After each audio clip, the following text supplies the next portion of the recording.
Hey everyone, I'm Nate Markham. You may remember me from previous shows like Shoot the Gap. Well, I'm back and welcome to Shoot the Gap, our IDP fantasy football show on the Fantasy and Frames podcast. Tonight, man, we continue our deep dive into this 2023 NFL rookie draft class with the best rookie linebacker prospects. Stay tuned as we break down what makes these prospects exciting options for your IDP fantasy football leagues.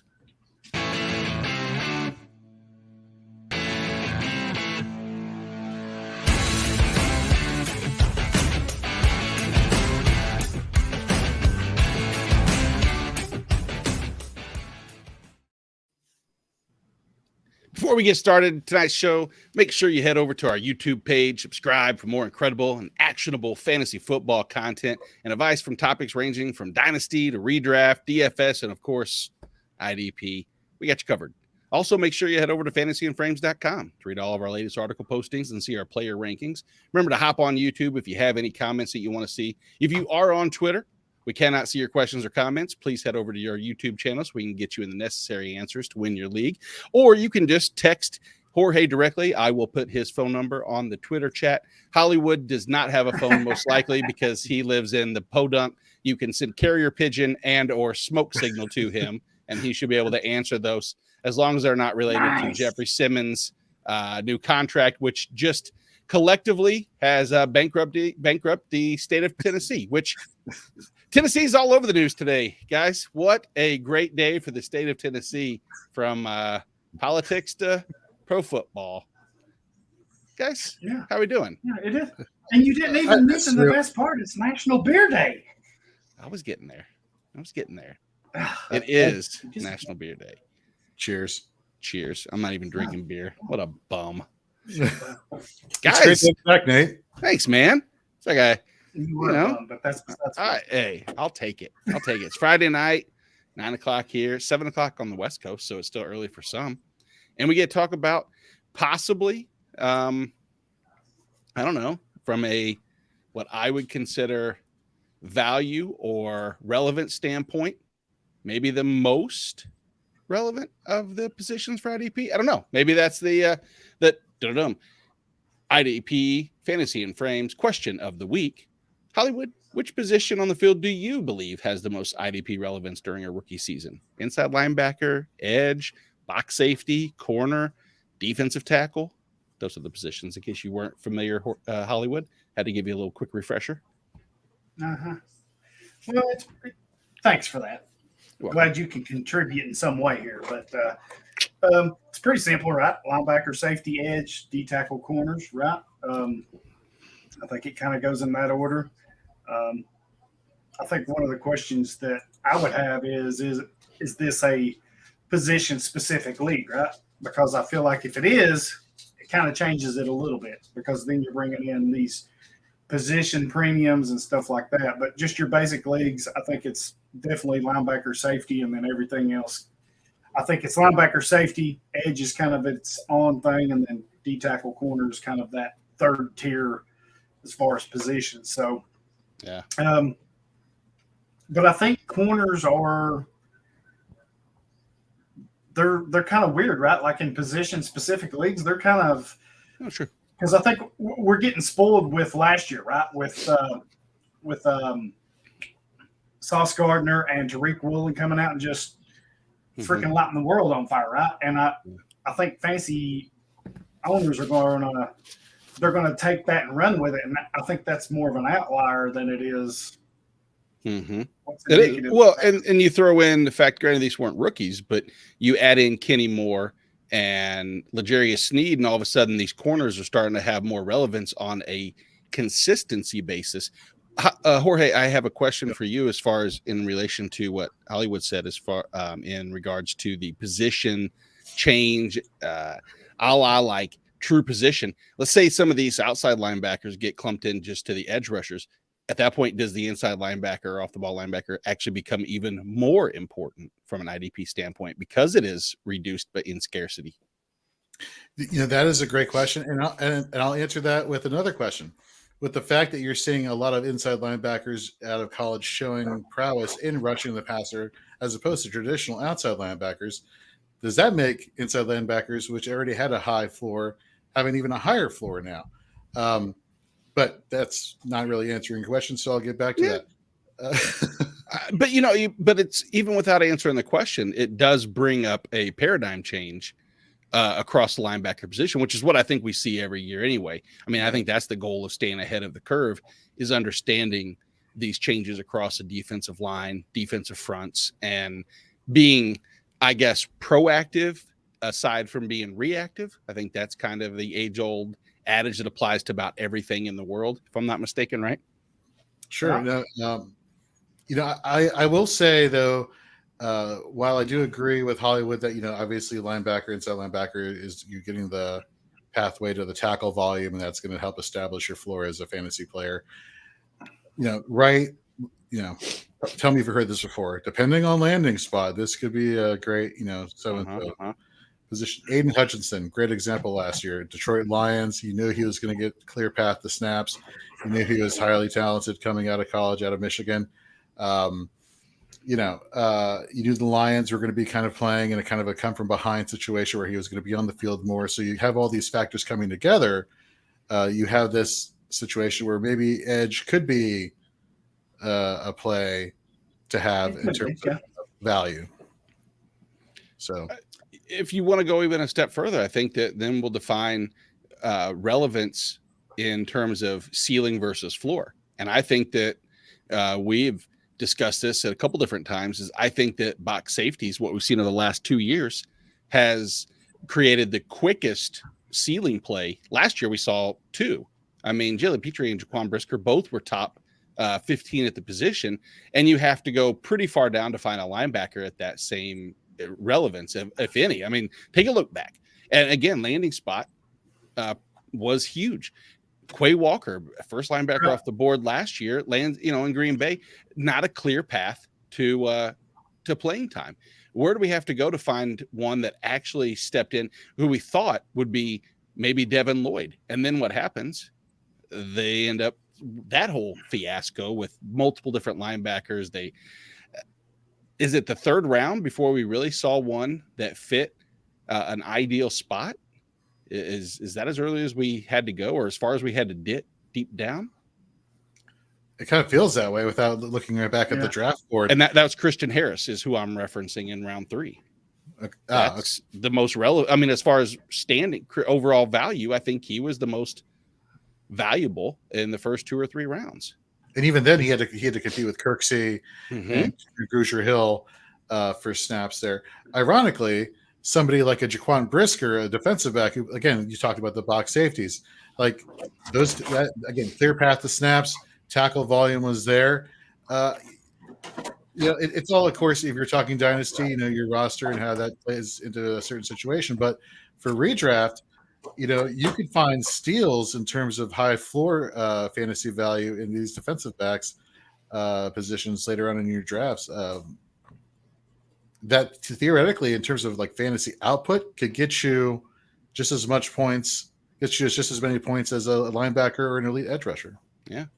Hollywood, this is just kind of off the cuff. I've been wondering this, and I don't want to put it on the spot without doing the research, but from a linebacker position, as far as teams going into the NFL draft, is there an ideal landing spot? I was trying to think about this on my drive home, and driving an in-depth IDP analysis it didn't exactly work all too well. I got cut off a couple times, probably flipped off, but I was telling him, I was like, are the Atlanta Falcons good as Troy Anderson? It was hard to just think of one specific. So I don't want to put anybody into a situation where they have to go through all 30 plus teams of or situations, I guess.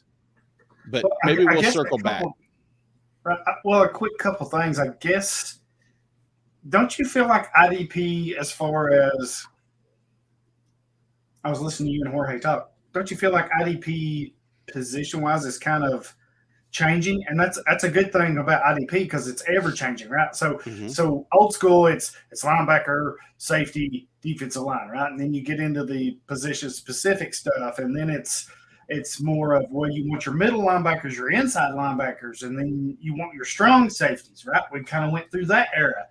Now we're kind of transitioning into okay, does your safeties, is the safety you're drafting or you're wanting, what's he playing in the box, right? What's his snap count? What's his projection in the box?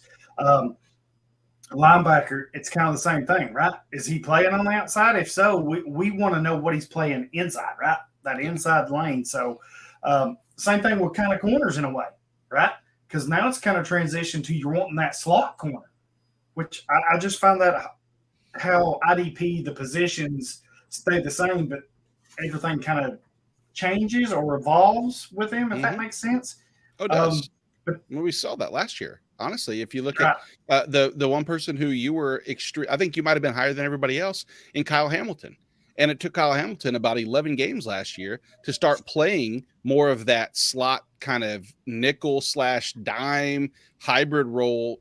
What they call that, the star role, I think, in Baltimore. Right. And what happened in those last 6-7 weeks of the season? He was a legit DB1 on a per snap basis. He was like, I think the DB 2 or 3 overall over those weeks. So that's what you're seeing is that change. And maybe that's what's going to incorporate into some of these guys. Because I think that the one continuing thread across each one of these inside linebackers that I have picked up is that each one has either played a different position in high school, throughout college, or they were asked to play multiple different positions. And I think that's kind of just the old jack of all trades when it comes to these. And speaking of jack of all trades, maybe who's the first linebacker? Hollywood, I'll start with you.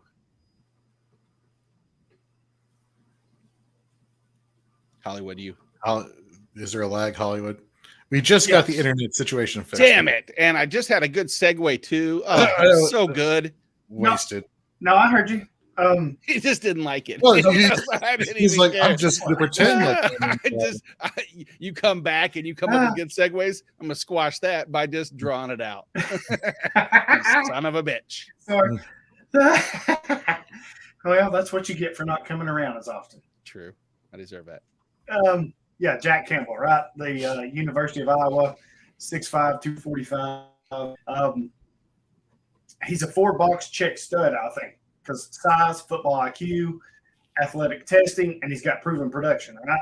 So, I mean, he's checking boxes everywhere. Last year, 13 games, 13 starts, 128 tackles, so basically 10 tackles a game, 9.84 if you want to be technical, 5.5 TFLs, 1 sack, 2 picks, 3 PBUs, 1 forced fumble. And the year before, he was probably even better, right? I think he had 140 tackles or 130-something tackles the year before. So, he is a monster when it comes to tackling. So the production's there, right? Then you go to the combine. What's he do at the combine? Runs a 4.65, which is not crazy, but it's not horrible. But it's not what we've seen the past few years with these crazy 4.3s and 4.4s, right? The 1.59 10-yard split kind of in that same category, but then you look at his 20-yard shuttle, 4.24. That's blistering it. 6.7 4.3 cone, that's blistering. So you can see his agility and his movements, his speed. I think those kind of translate more to actual football, right? And you got the 37.5 vertical, the 10'8" broad. He was in the top of the class at linebackers with a lot of these notes. So, or with a lot of these numbers, then, he's got an athletic background in basketball, right? He had multiple Division I offers after he led Cedar Falls High School to back-to-back state championships. And they, from what I can read and have seen some of his highlights, the athleticism stands out, right? You see why, especially with his height, 6'5", 240. I mean, he would have been good at basketball. Butkus winner for the nation's top linebacker last year. And something that you don't see very much of or talked about is he won the William V. Campbell Award last year, which is considered the academic Heisman, right? How freaking smart do you have to be to win that, right? I mean, it's one thing to be out on the field and making your reads and your playbook and whatever, but this dude's smart on another level. So, and then you look at some of his position flexibility or versatility, 761 snaps in the box, 89 as a slot corner, right? What's that tell you? He's playing 89 snaps as a slot corner. And then he even transitions to 20 plus, 21 on the defensive line, 118 on special teams, 36 when you're blocking extra points and field goals. I mean, he's a ball player. Put him wherever. He's going to adjust. He's smart enough to realize what's going on, how to attack, what needs to be done, and he's going to excel at it. So, I mean, if you look at PFF, they gave him a 91.9 overall grade, 87 on run defense, which I thought was kind of a little low, but hey, that's their system. And then they give him a 92.9 in coverage, which is something I think a lot of people don't think of with him, right? Because they're thinking he's a two-down thumper. That's going to be the initial projection, right? Oh, he's a two-down guy. He's so much more. Yeah, he's going to be a huge run stuffer, but with his awareness and ball skills to stay on the field on third downs, especially in zone coverage, if you can get him in those type of situations, he's going to be a ball player. And, you know, if we're talking fantasy, he's going to be the type of player that I say you can potentially pencil in, but I think it's better. I think you can put it in pen, right? He's going to be a 100-tackle guy easily. And then with his height and length, he's going to cause you a lot of issues in the pass game, man. I mean, 6'5" with that wingspan. To me, I think he's by far – I think it's him and everybody else in this class. I know there's a couple others that we're going to talk about, Simpson and Sanders, that are – for me, I think it's those three in this class, but I think he separates himself from those two because he's different, right? So, yeah. I mean, if I'm looking for if I'm a fantasy manager and I'm looking for a linebacker, I think I'm pushing my chips all in on Campbell. Yeah, and if you're looking for someone that can stay specifically off ball and have that potential, like you said, the coverage ability negates that 2 down and then sit, which helps support that 100-tackle floor.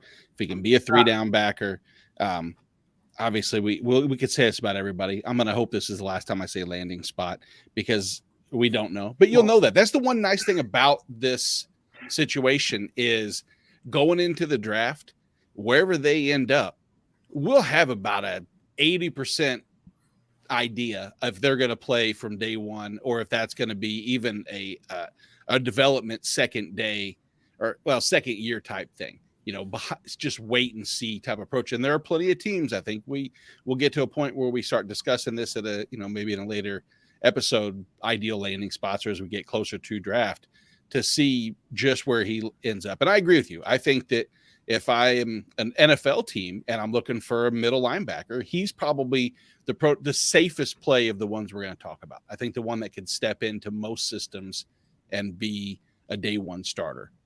Jorge, you agree with that? No, absolutely. Like, you talked about his versatility there, Hollywood.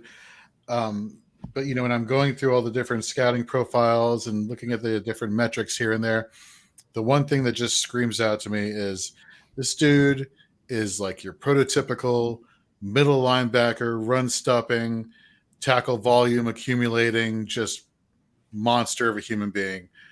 Which for IDP purposes, yay, that's exactly what you want, right? That's exactly what's going to help establish that floor.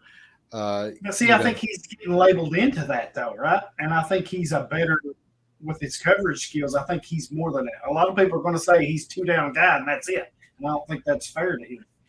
Well, I mean, I can't speak to him being a 2-down guy. I think where I'm trying to go with this is that, yes, he does a lot of things really well, and you just went through why he does a lot of things really well. But he dominates in the middle. Yes, it's not that he doesn't excel at other areas, whether it's in coverage or whatnot. But he really, really dominates in the middle, and so it's one of those things where, like, if he goes to a NFL team that maybe doesn't want to utilize his entire skill set, that just wants to keep him as a middle linebacker or an inside linebacker, is that going to be sufficient enough as a fantasy manager for somebody who's picking in a rookie draft, who maybe, they're shallow at linebacker and they're hoping to basically draft somebody in their rookie drafts that can fall into their linebacker 1 or 2 spots, for the upcoming season. Is Campbell going to be that guy? I think, yes, he could be that guy. And I would probably, depending on where he landed and where the competition for snaps were, would be totally happy having him as an LB3 or an LB2, depending. LB2 is obviously the high upside there. But he just plays the run so damn well.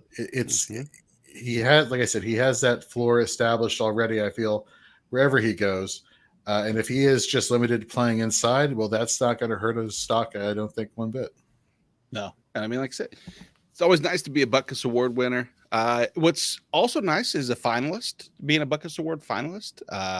Jorge, I believe you might have a linebacker who might. I feel like I'm knocking him. That was not a knock against Trenton Simpson. Be like, from Butkus Award winner to loser. Jorge, go ahead. What do you got? Well, speaking of knock, there's a good one coming up with this guy, right?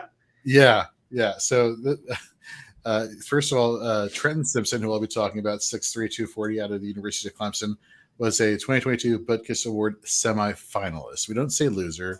We say semifinalist. Thank you very much. I agree.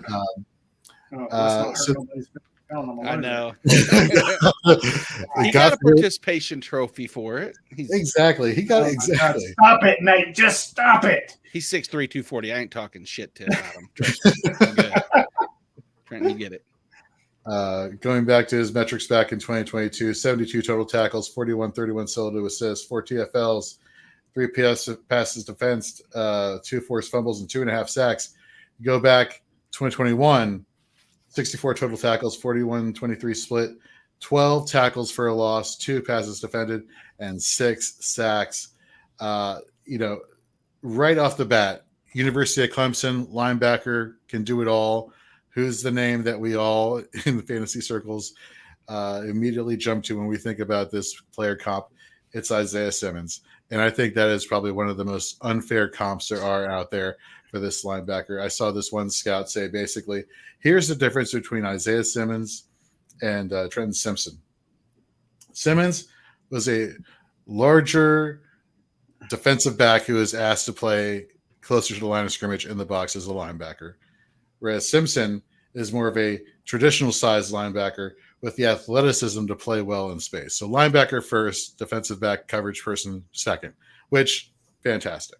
But it's not just, playing against the run that he excels at. He excels at everything, whether he is playing in coverage, whether he is playing against the one, or whether he is playing as an edge rusher. He literally can do everything, and that's playing from the inside. Again, we talked about how earlier raising the floor of these inside linebackers even higher earlier in the show, that it's not just, anymore where you just see these edge rushers or these outside linebackers having value as far as being people who can rush the quarterback. Like, this inside linebacker can actually jump outside and then play against the run traditionally. So it's very impressive what he's been able to do. You look back at his, efficiency metrics the past couple seasons, a 17% run defense tackle rate, which is pretty good. 14.7% pressure rate as a linebacker. Okay, solid. Going back to 2021, 16.2%. Okay, so 17, 16.2, pretty consistent there. Pressure rate in 2021, 34.4%. Granted, he didn't have a lot of pass rushing snaps that year. I believe it was 84 according to PFF, but still, that is a huge pressure rate. He can do it all in that sense. He, according to various scouts, he sheds blocks wells. He navigates through traffic to get to the ball carrier. He has a good lateral twitch, fast twitch that allows him to switch from going downhill to going more side to side, as well as dropping back in coverage. Speaking of coverage, in 2022, he held QBs to a sub 100 NFL passer rating. In 2021, a sub 90 passer rating. So he's not exactly somebody that quarterbacks want to be targeting. His pass rushing, some people may knock his strength. I would never be one, being 6'3", 240. Definitely would never say this, but he has a lot of speed and explosiveness to get off the line, to get around the blockers, offensive linemen rather, the blockers. It could be a tight end who's blocking also, but whoever's blocking him, he can get around. It helps to compensate for any lack of strength or grip deficiencies he might have. Going back to mock drafts, and Nate, you mentioned it a little bit earlier. I don't remember if it was the show or the pre-show, we were talking about how, a lot of mock drafts that are going on now, you're not seeing a lot of linebackers taken in the first round. Some of the mock drafts I've seen for him have been late first round, mid first round, or early second round, which is that's a huge disparity, I think, right there.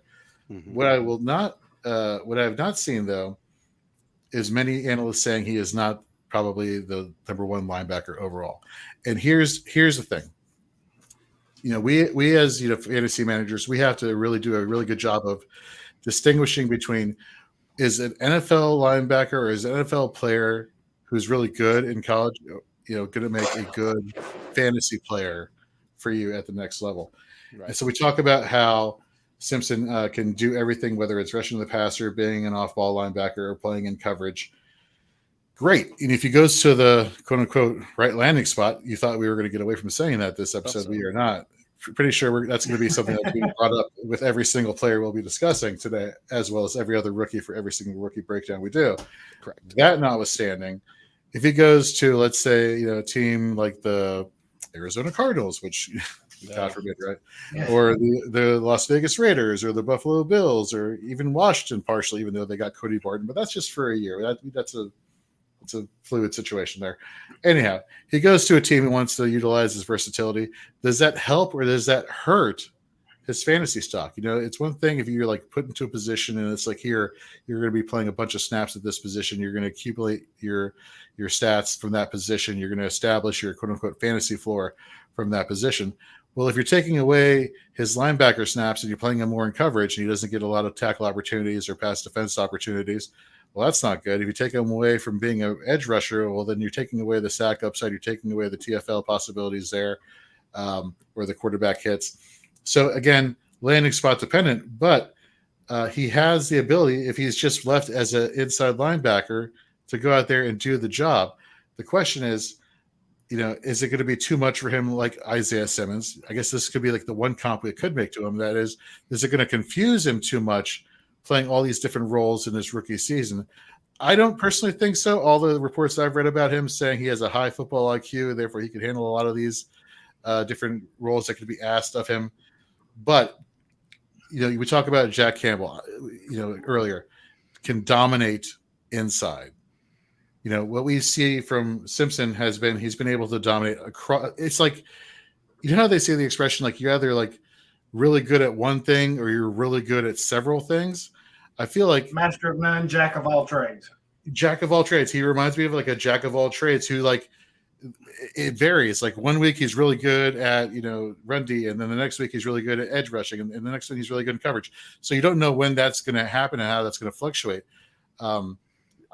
Me personally, as a fantasy manager, I would hope for something a little bit more consistent that I could kind of feel calmly about. That being the case, for me personally, I understand he is being rated as one of the best linebackers in this draft. For fantasy purposes, though, I would rather let somebody who's in my rookie draft with me who's so caught up on NFL draft stock want to overspend on him. And I'd rather wait maybe till the mid second if he lasts that long, or early second, versus just wasting a first round pick on somebody who people in the NFL circles are saying is one of the best linebackers. That's great. But just because you're a really good NFL player does not make you an elite fantasy player. You know what I mean? Mm-hmm. Right. So you're dead on with the unfair comp to Simmons, right? Because they're two completely different players. Simmons was a safety turned linebacker. Sanders is just a linebacker. The thing with him is he can play middle and he can play on the edge, right? Right. For me, I don't think he's a true middle or inside linebacker. I don't think. Not that he can't do it. Mm-hmm. I just think with his skill set and what he can do, being able to rush the passer, whatever, I think he's going to get cast as an outside guy, which is probably better for him with what all he can do, right? Jack of all trades. I can rush the passer. I can play the run. I can drop it. I think that's kind of going to be more his fit, his role. And I think the Simmons thing, going back to that, I think that's just That's crazy. He went to Clemson. He didn't know what to do with him. Yeah, no, it's because he went to Clemson and he got labeled with the Swiss Army knife label. And it's like, oh, who's the last linebacker we produced who could go in the first round who's a Swiss Army knife? And it was, so I think that's a lazy comp, to be honest with you. And you mentioned, I think the more accurate comp in Arizona would be Zaven Collins, right? A big linebacker who can play in the middle and play on the edge as a pass rusher. I think that's your better comp for him, even in Arizona. That's ironic. Yeah, that's funny. Good point. Well, hey, Jagged Little Pill by Lance Morissette. There you go. There you go. Yeah, exactly. Don't you think? Don't you think? Touche. Look at you, Jorge. National Beer Day. Should be every day. Yay. Hey, well, cheers. Cheers, brother. I'm sorry. What were we going to say, Nate? No, we're seeing a little trend with some of the linebackers in this class is that you don't know.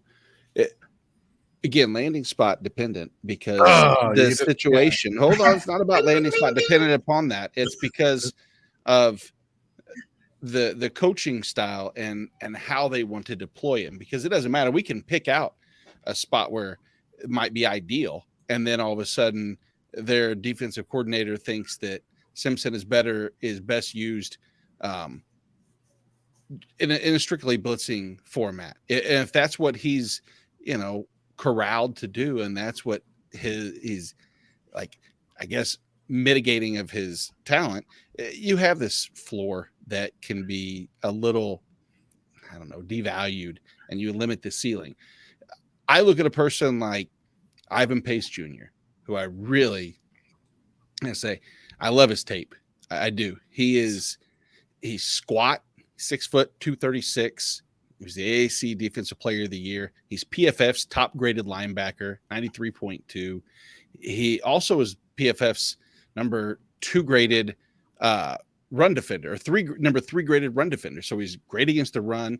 And if you even go as far back as saying, all right, well, he has to obviously lack something in coverage. He's decent in coverage, not great, but decent. I'll say below average. I'll say average, because I think decent sounds good. Average sounds average, and we'll stick with that.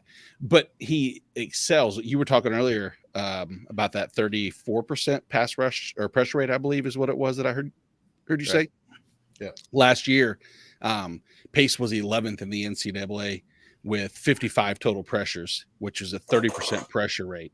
And you combine or compound, however you want to do it. You can do both if you really want to, with his stats as far as a tackling machine. And where you've been quoting that phrase for years now. It doesn't always encapsulate every single person. Sometimes it's a broad brush and broad stroke approach. But the last 2 seasons, so transferred from Miami of Ohio after his junior year to Cincinnati. His junior year in Miami in the MAC, he had 125 total tackles, 13 tackles for a loss, 4 sacks, an interception, and 3 passes defensed with the forced fumble. He was number 1 in the MAC in total tackles. He was number 3 in assisted tackles in the MAC, 4th overall in solos. I could go on with the accolades. Fast forward to 2022 with Cincinnati, and he has 136 tackles. So now he's got 261 total tackles over 2 seasons with 20 and a half tackles for a loss, 11 sacks according to one stat or reference page, 9 according to another. Take your pick which one you want to go with. 11 sounds better most likely, but 9 if I'm going to use the same stats. Still another 4 passes defense and 2 more forced fumbles. He has the tape that if you just looked at the intangibles and said, all right, who is he? As they say, he's this hyper-productive linebacker. He's I've seen the phrase heat-seeking missile, nose for the football, play caller. He's the one that called the plays in Cincinnati with 1 year within their system. He has outstanding instincts, all these accolades and adoration for him. If you look at his tape, look at his lower body. It is crazy. His from his knee down, he doesn't look like he even has ankles. Now, granted, that could be tape as well, but it is just solid. It is crazy. And that's what helps. So his stability, his balance is excellent. His He's able to get to the ball. It's the pass rush is phenomenal. As I said, a 30% pressure rate is fantastic. We all know this. The question I have about him is the size. I know 6 foot 236, the length, and how he's going to be able to get off of blocks. When you have that size and not quite the strength that some of the others possess, is he destined for a backup role in a 4-3? I don't think so. I think this is the ideal type person to attack in that third round of IDP drafts. The guy that might slip down further, a little bit further, because he doesn't quite have the sexiness. But in a day and age of all these hyper athletes that you look at, and he ran in the pro day since he ran a 4.5. So it's not like he's slow by any means. He has the athletic ability, but so many people get hung up on this, the uber freaks, the 6'4", 260s that can run the 4.6s and the 4.5s. And all of a sudden they don't transition to the NFL as well because their ability to be a quote unquote football player isn't always there. Hollywood, 2 years ago, I was driving the Nick Bolton train on a bus, and you were right there with me. You were pulling the thing, the choo-choo, as we were going along. But that transition, that it showed he has a knack for the football. Right. And I think that Ivan Pace Jr. might have something similar. I don't want to give him the same because I know he has his shortcomings, and that's not a joke about his size. But thank you. But I do like just where he's at. It's intriguing.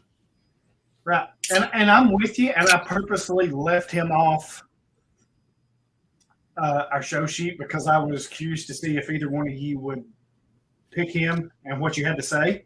Mm-hmm. And I'm with you basically on everything.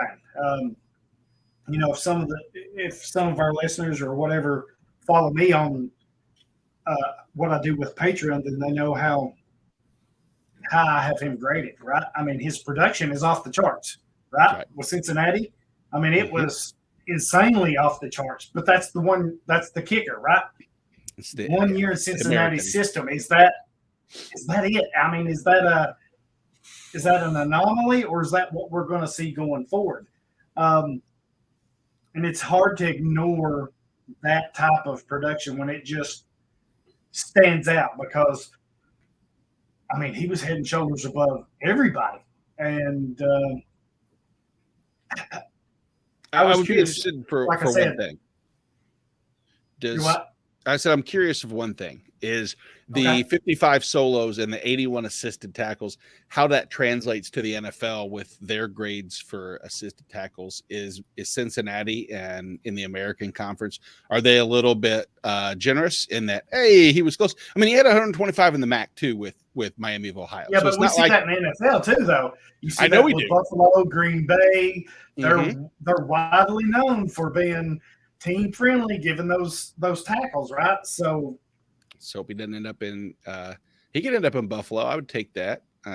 Maybe not Green Bay per se, but I don't know. I'd be interested. I think it's one. I'm glad to hear that you in agreement. I just he just comes off the page, and it's hard to overlook.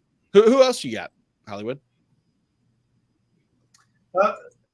So it's kind of a funny that you were talking about Pace because I think my next guy in a way with some things is kind of similar, right? So I got Henry To'oTo'o from Alabama.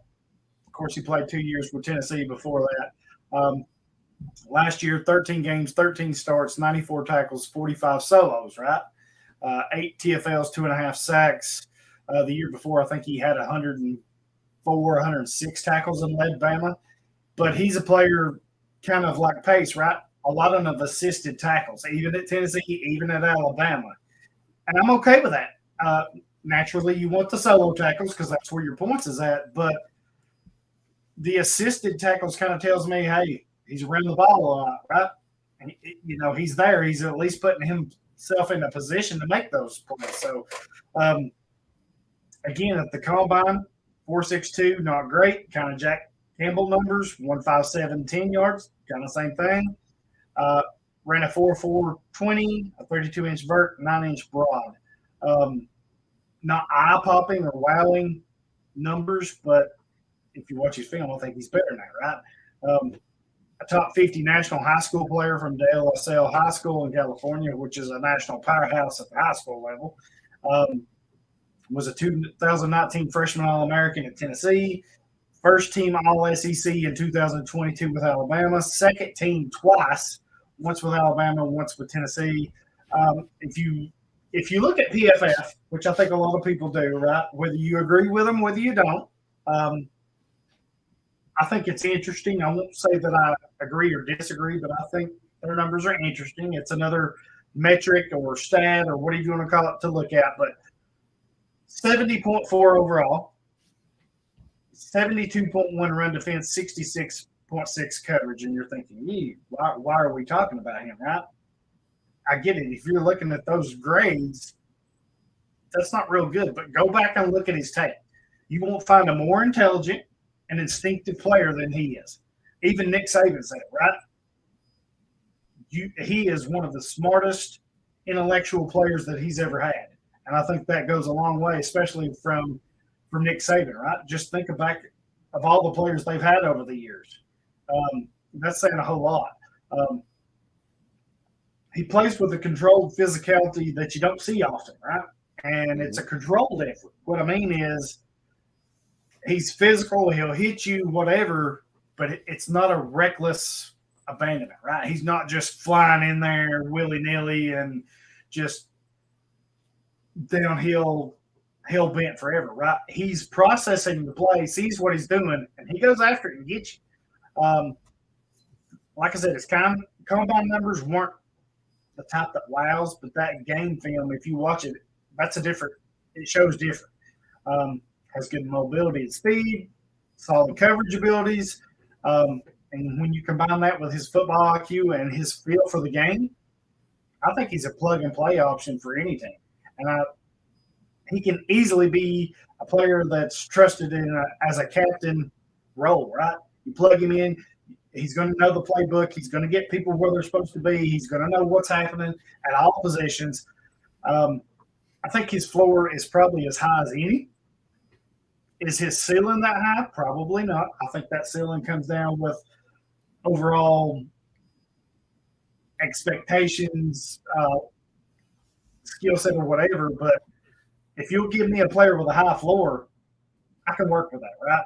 Fantasy-wise, I can work with that because I know he's going to be on the field. He's going to do what he needs to do, and he's going to have people in place. So I think he's kind of, I don't want to say underrated, but I think he's kind of pushed down a little bit when he shouldn't be, because I think he's a really solid player. And here we go, landing spot, right? Mm-hmm. I guess that's a cheap way out, but it's so true. I mean, I don't think he's the type of player I don't think landing spot's going to matter, to be honest. If the team that drafts him is needing a linebacker, inside middle linebacker, he's going to fit and he's going to play. You can trust him to be where he needs to be. You can trust him to do what he needs to do. And there's a lot to be said for that. And dependable, right? And reliable. So,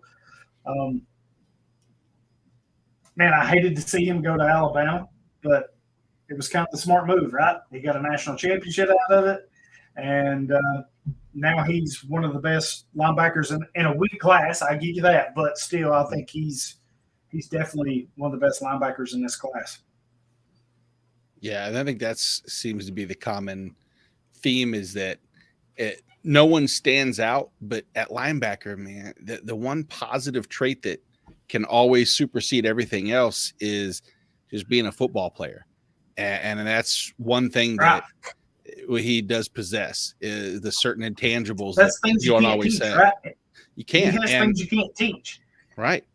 And I look at, another player on the board, Jorge's going to talk about him, and I look at the program that he's coming out of, and I think, I don't want to say the opposite, but I think of athletic freaks that have a more difficult transition to the NFL because they don't, which is odd to say going from Alabama to, in this case, this would be Oregon. I don't know why. I hope that I'm wrong with him because it feels like every product out of Oregon is just the most athletic of athletic. and then there's that transition. So tell me more. I believe is this another Butkus loser, Jorge, that you're picking on? Did you just go through the Butkus Award loser list and just decide to take everybody from here? Well, when it's like 11, can't say loser. Yeah, well, when the semi-finalist list is like rolling 11 linebackers deep, it's kind of hard to not avoid one of these players. Touche. And you, of course, were alluding to Noah Sewell, 6'2", 246 pounds, younger brother of Penei Sewell, the offensive lineman for the Detroit Lions. A lot of similarities, Trenton Simpson, some different. Let's go over his basic stats here, about going back to 2022. 56 total tackles, 24-32. So he was more on the assisted tackle side. 5.5 TFLs, 5 passes defense, an INT, and 1.5 sacks. Not something that just screams, ooh, first-round talent, And many think that had he come out last year, he would have been a first-rounder, which would make sense because 2021, 114 total tackles, 53-61. Again, kind of one of these gang tackling guys. 8.5 tackles for a loss, 6 passes defense, 2 forced fumbles, an INT, and 4 sacks. It's like, okay, now we're talking. You look at his, advanced metrics. We look at his run defensive tackle rate. Again, 2022 is kind of a down year. He was battling a lot of injuries throughout the course of the season.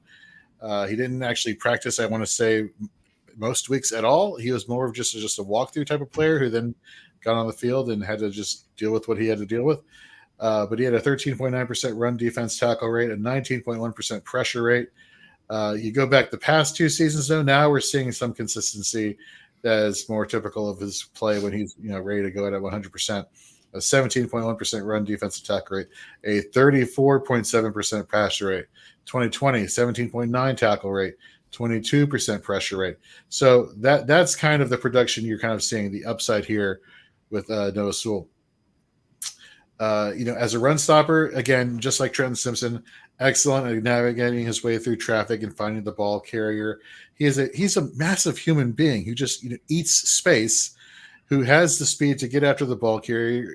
It's like watching an elephant, no disrespect, navigate his way through like a grocery aisle, trying to get to the jar of pickles at the bottom shelf, and does it flawlessly. Does it well? I know that is the most unique comp I'm ever going to hear or example, but he does it so well, and especially if that aisle is like clogged with carts and stuff. He somehow navigates his way, doing it that way, and he gets to the ball carrier and he levels these ball carriers. He was heavily utilized as a blitzing linebacker in college, coming off the edge. And again, going back to Trenton Simpson and talking about now about Sewell. These are people that, depending on your platform, if you have a 3-position designation fantasy platform, like, for example, Sleeper, it could be somebody that could potentially carry a dual defensive linebacker designation. And for having a high volume tackling linebacker be defensive lineman eligible, that's like an IDP quote unquote cheat code right there.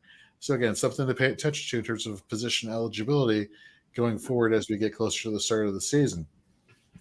Unlike Simpson, he is not a sideline-to-sideline Swiss Army knife person who could just go in coverage and go run down plays. In fact, one scout said he's not much of a gang tackler. It's like, okay, so basically you're counting on the solo upside as well as his blitzing upside to get you and run stopping upside to get you your fantasy points right there.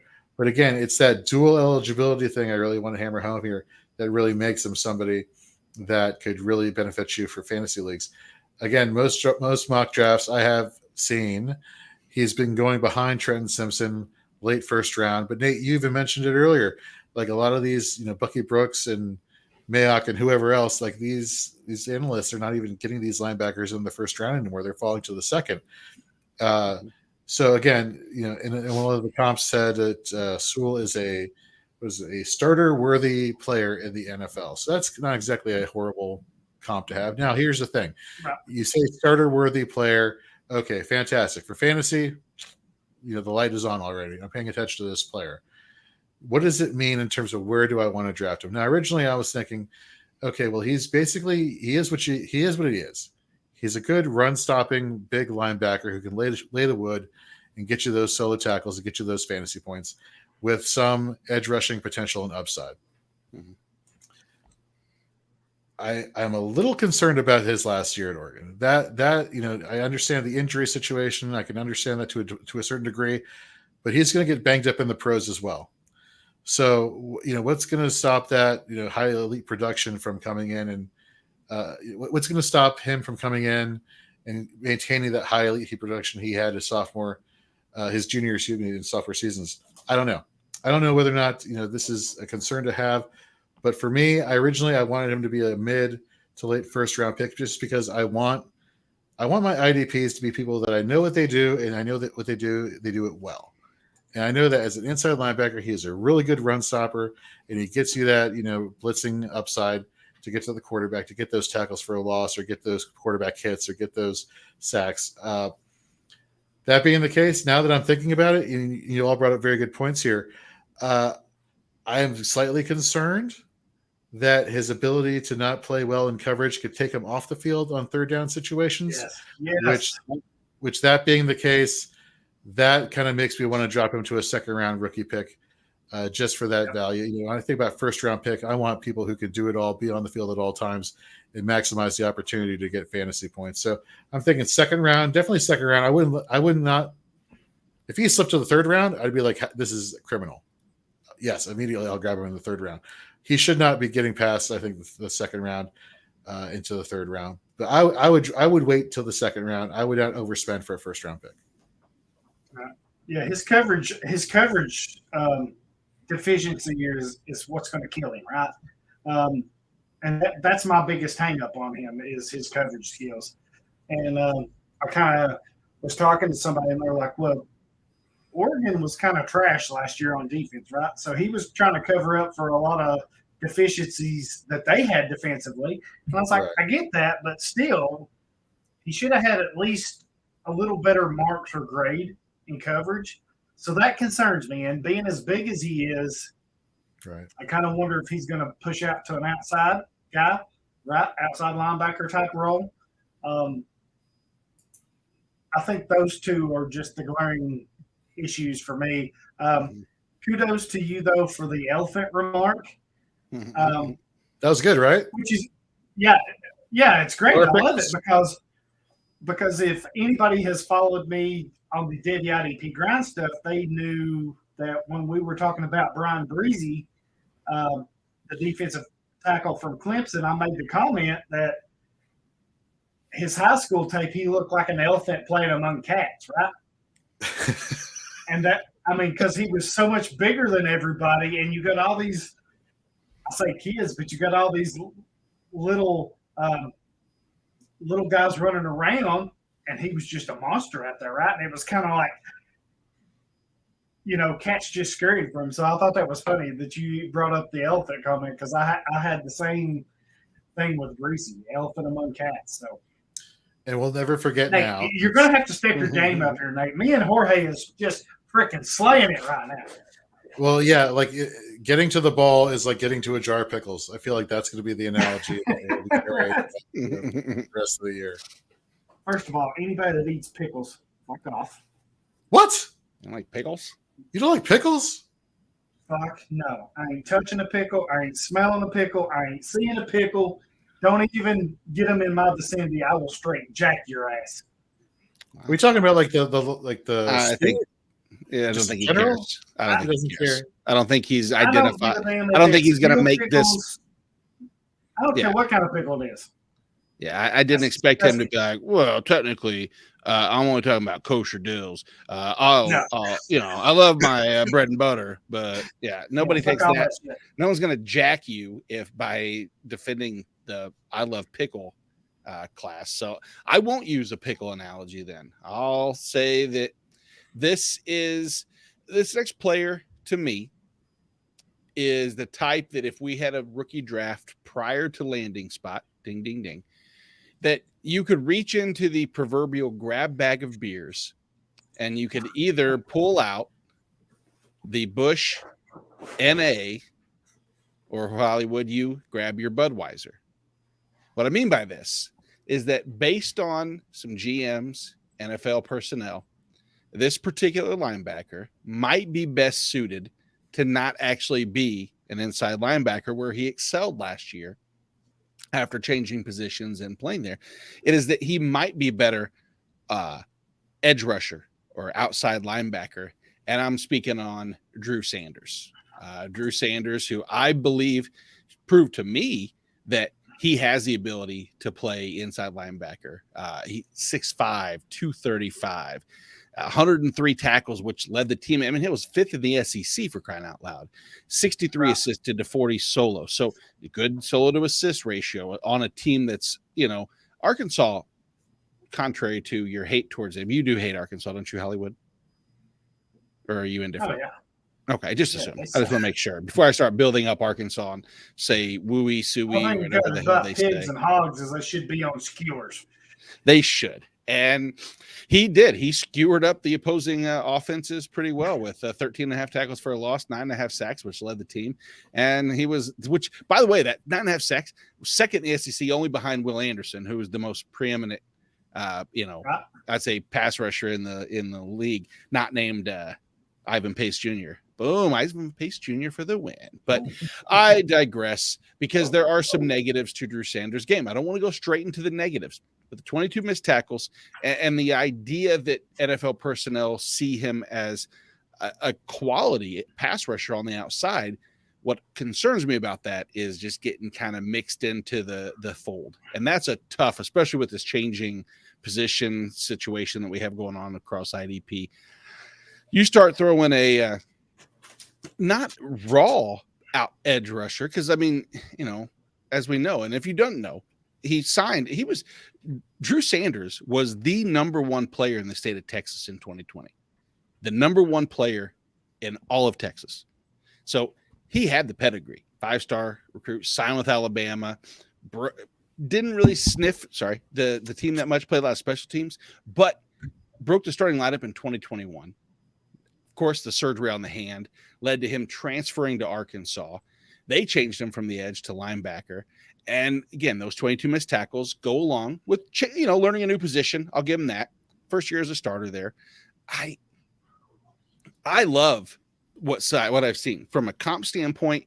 Tremaine Edmonds is one that I've seen thrown out there, which if that was the case, sign me up. If he played the same position, had a team that was going to let him play man in the middle like that and get a 100 tackle floor, maybe even higher. I love a lot of his versatility. He's solid in coverage. He has good hip movement. He has the ability to good backpedal from everything I've read. I'm far from a scout. I'm not going to try to pretend that I am, but I can read. And so I can tell you what a lot of other people that are smarter than I say about him. And that in a class that is weak, he has the ability and athleticism and the upside, I believe, to really build and grow into that frame as a playmaker in the middle. The concern I have, a la the reaching into the grab bag, is there's 32 hands going in, reaching in. Are the 32 teams in the NFL or 30? 32. All right. Only 31 are drafting in the first round. That's true. Don't care about it. None of them are drafted a linebacker in the first round, Jorge. I'm going to go on a limb and say that right now. The only one that I think might be drafted in the first round, Drew Sanders. And I'm going to tell you why I think maybe, and I hate this landing spot because I hate it from what I've seen. The New York Giants. Landing spot. I hate the New York Giants as a first-round linebacker. I know they have spots to fill, but we just saw this from a blitzing linebacker last year. Micah McFadden went there. I don't want multiple of the same guys on the same team, even though I'm sure with Wink's system, that's not a bad thing to have. But I do think that if the, given the opportunity to be an inside linebacker, I like what he can develop into. I'm comfortable with the two so far. If my two linebackers I took in a fantasy draft, my first round was, Drew Sanders, and my maybe late second, early third was Pace. If he would last that long, I would be content with those two at linebacker so far. But I know that you guys have plenty of studs. Jorge, I think I heard you say earlier you have a specific player, checks off two of my boxes that I like to talk about. Number one, must be a Buckus Award loser. Two, must have a name that rhymes with Cavassier. Who is that? Cavassier? That is past Servassier, Dennis. Yeah, that's the three. Mm-hmm. That's right, folks. Buckets Award loser. I love it. Semifinalists. We have to semifinalists. Loser. Loser. Oh my gosh. Servacio Dennis, 6'1", 230 out of the University of Pittsburgh. Spoiler alert, I love this person for IDP. Let me just get that out of the way. Go into 2022 stats, 94 total tackles, 42 to 52, 12 tackles for a loss, 4 passes defense, 2 forced fumbles, 7 sacks. 2021, 81 total tackles, 31-50 split, 9.5 TFLs, 4 sacks. We look at the efficiency metrics and how consistent they are. 22.4% run tackle rate versus the run, 26.9 pressure rate. 2021, 24.3 run defensive tackle rate, 19.7% passer rate. Passer rate. He is super consistent. He has a high motor. He is explosive off the line. Like you mentioned for Ivan Pace, looks like he was shot out of a cannon going downhill. He has the speed. He's very aggressive. Some would say he's over aggressive when going downhill, which makes him, which has made him a successful blitzing linebacker over the course of his career. Just like the other 2 linebackers, Simpson and Sewell that I talked about, he can navigate through traffic to get to the ball carrier. He changes direction on a dime and accelerates all over the field while making plays. He's truly a sideline-to-sideline linebacker with great speed and lateral quickness. Again, going back to the knocks, a couple knocks here. 6'1", not exactly the largest of the linebacker group here. There is obviously some questions regarding strength and whatnot and getting off of blocks. He does have, like I said, that full motor, all systems go type of play, but he bites a lot on play action. So that recovery process, when he has to recoup on a play that he may have misread or mistimed, that kind of is a knock against him. And he doesn't have like the blazing speed and the consistent speed to really, or the quote unquote long speed to really make the good plays in coverage. That being the case, did you ever see Mighty Ducks 3, either of you? I know this is a hell of a reference here, but no. So I love Mighty Ducks. Did you see the third one? I've seen them all. The worst one? Okay, well, it's the worst one, so I don't blame you if you didn't see it. But the head coach, Coach O'Ryan, said you got to clean up the trash in front of the net. And so they literally brought out like a canister of trash, threw it in front of the hockey net, and the Ducks had to like swipe away all the trash. This is exactly which is horrible. I'm relating trash to this linebacker, but there's a point to all this, Mr. Servacio, Dennis. Look, whatever the ball is in front of him in the box, he's getting to it and he's making a play on it. And whether it's the ball is in the quarterback's hands and getting, blitzing off the edge or blitzing up the middle, blitzing from any position he wants to, he can get to the quarterback. He has the speed. He has the explosiveness. Who he reminds me of? He reminds me of Caden Ellis last year. Do you remember when Caden Ellis came on the scene for the Saints when Pete Werner went out? It wasn't just he had one good week accumulating the total tackles. He was getting the sacks. He was getting the quarterback hits. He was getting the TFLs. He was getting behind the line of scrimmage. He was making plays everywhere in the box. And numerous times, Nate, on your IDP waiver wire articles and our IDP starts articles, we were talking about him. You were saying, hey, pick this person up. This person is playing very well. He's very efficient at what he does. And unlike Trenton Simpson, unlike Sewell earlier, he's not somebody that is going to be asked to do a lot of things. But what he does really well close to the line of scrimmage. He gets you that, and I believe it's because he plays so close to the line of scrimmage and excels at playing close to the line of scrimmage. That really elevates for me his fantasy floor. And so as somebody who's playing in a lot of leagues where it's 2 defensive linemen, 2 defensive back, 2 linebackers, and an IDP flex, Gary Davenport, the godfather of IDP, called this the base level roster setting for most IDP leagues. He's definitely somebody who I'm like saying he could be my LB3 or my flex rather. Or if I'm playing in larger, deeper leagues per position in LB3, he just screams tackle, tackle, tackle. Yes, the missed tackle percentage is probably going to be there. Yes, the solo to assist ratio is probably not going to be there in his favor, but the overall tackle volume, I think, will be there. And so, yes, he's going to miss some plays. He's going to bite on some things here and there. But for an IDP player to give me these points close to the line of scrimmage to help give me that high floor, yes, sign me up. Sorry. Interesting. I was trying to have a good drop there since I didn't come prepared with what should have been the best, what I think, name by far in the draft. Yes, that is the drink. Damn it. It's supposed to say Cavassier from the ladies' man, Tim Meadows, Cavassier, and that's Servassier. And also, in case you guys weren't aware, I shouldn't throw so much shade as if my players that I am talking about also weren't Butkus Award semifinalists. All of them were. There are, as you said, there are 20. I'm the only winner, just like Jack Campbell, baby. That is true. And luckily, thank God for that too, because if you go back to the who's who of Butkus Award winners from JOK to Isaiah Simmons and Manti Te'o, yes, with Butkus Awards comes productivity. Yes, I did selectively not take Devin White, Roquan Smith, Eric Kendrick, CJ Mosley, Luke Kuechly, Von Miller. The names can go up. Patrick Willis, Paul Posluszny. Yeah, I never can say it right. He was great. Penn State. Yep. All right. I'll end this quick and brief because I think that it would be I don't want to overshadow this specific linebacker, and that's DeMarvion Overshown. And that's Texas's 6'4", 217-pound linebacker who, honestly, wish he was bigger. Converted from defensive back to linebacker, another hybrid safety. Most likely, he is a nickel/dime linebacker in this league, which can be beneficial. There's no doubt about that.